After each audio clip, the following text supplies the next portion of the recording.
trade according to the time of shipment and of payment. Remittance at the settlement of claims and debts falls into two categories: payments in advance and open account.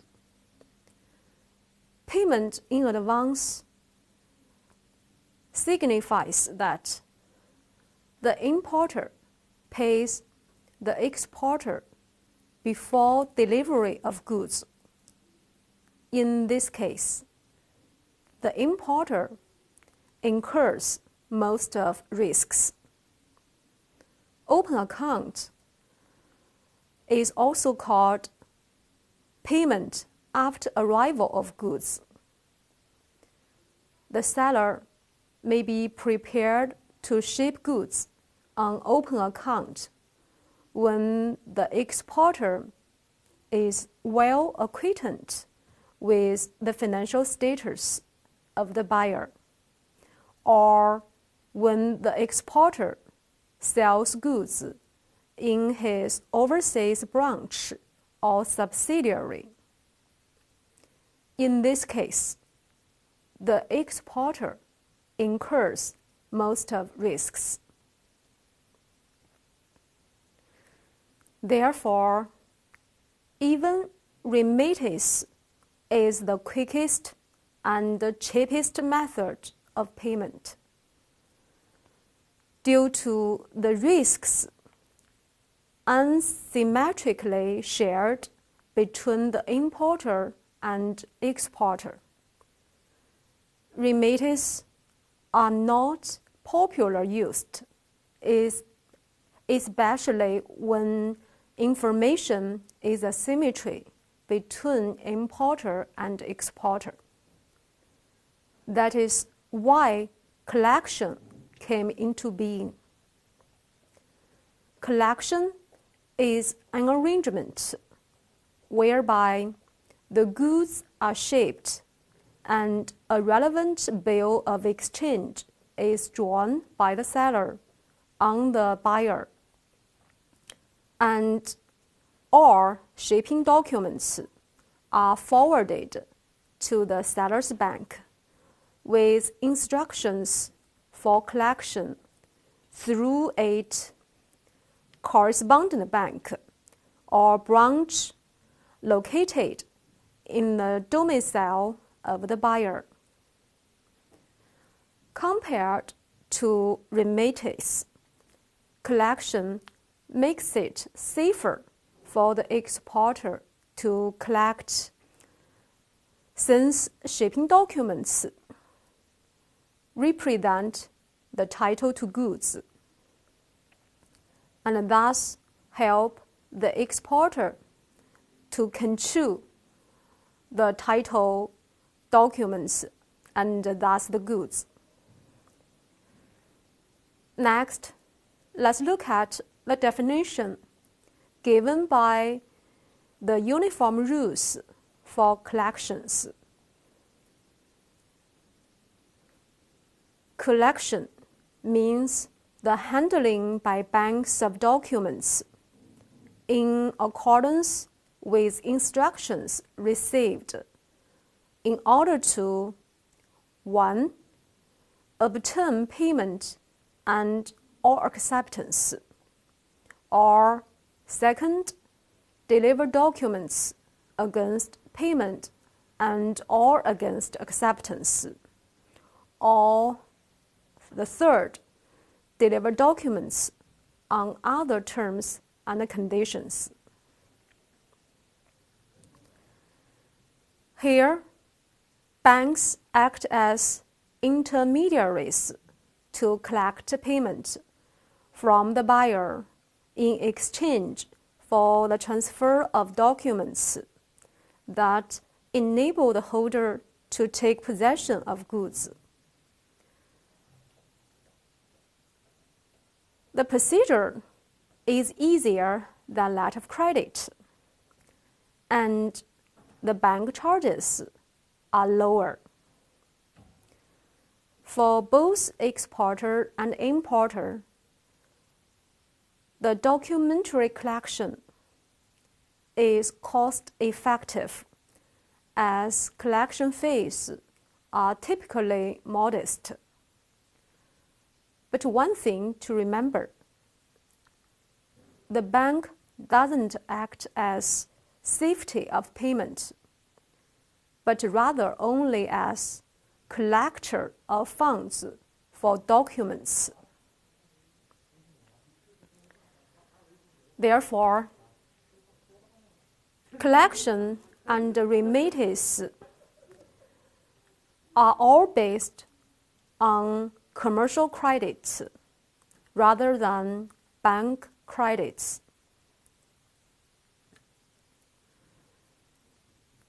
There are 4 parties to a collection transaction. Note that each party has several names. This is because people and banks each have their own way of thinking about and naming each party to the transaction. The first party is the principal, or the seller, or the drawer. It is the person who prepares documents and submits them to his bank, called the remitting bank, with a collection order for payment from the buyer. The principal is also sometimes called the remitter. The remitting bank is the bank receiving documents from the seller for forwarding to the buyer's bank, along with instructions for payment.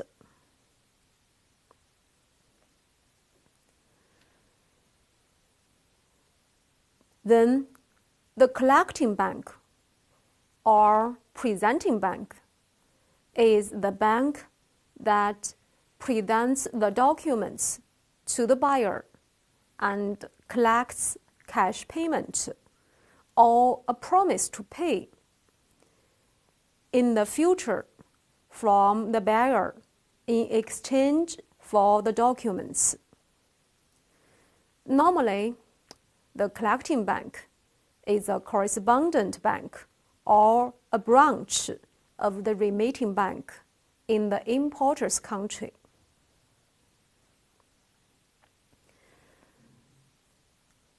The last one is the drawee, or the buyer.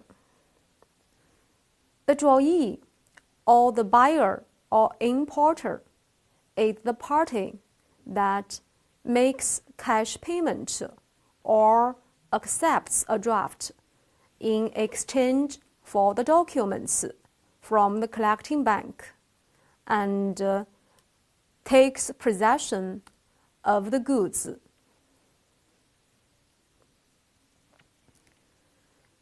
Collection can be divided into 2 types: clean collection and documentary collection.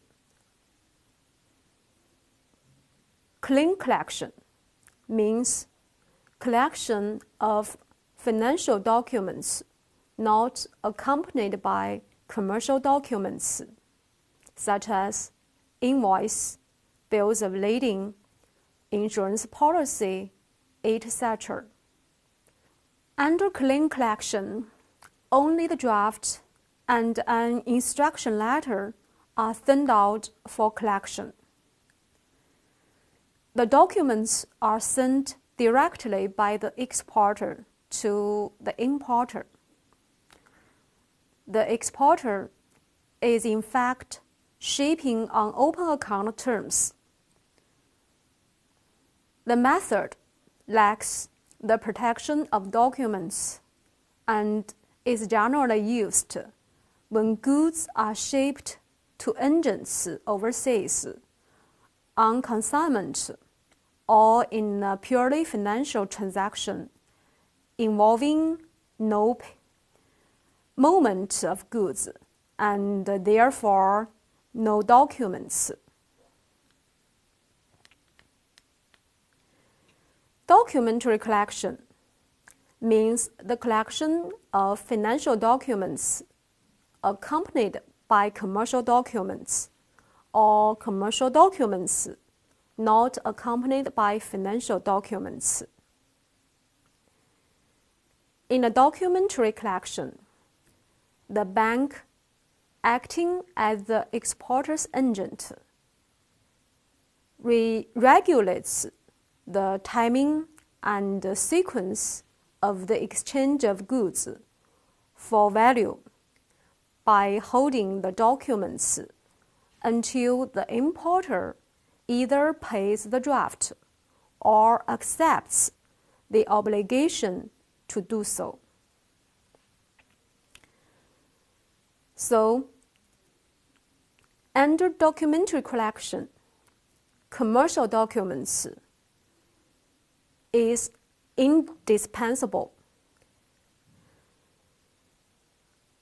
Commercial documents thus can help exporter to control the payments by the importer and avoid risks.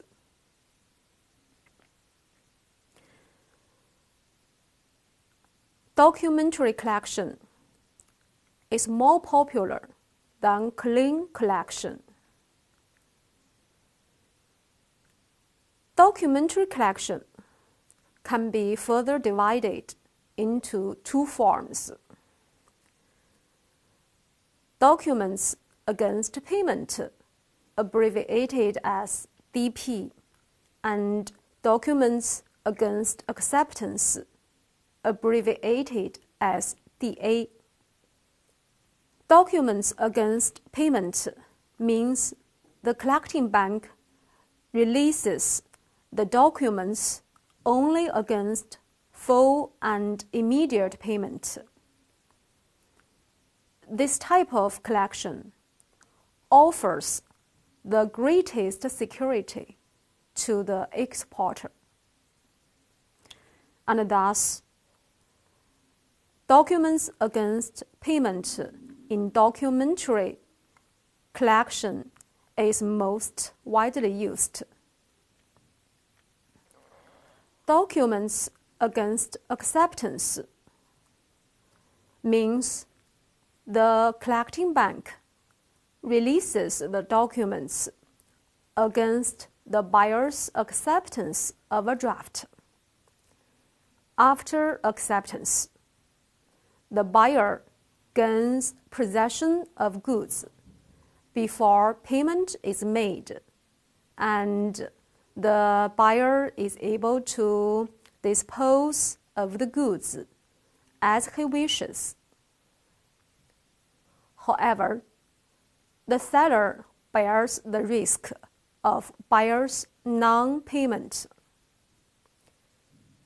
If the seller intends to have the shipping documents released against acceptance, he must be sure that the buyer will be in a position to pay the time bill at maturity, because he will lose control of the goods and rely on the creditworthiness and integrity of importer to pay on due date.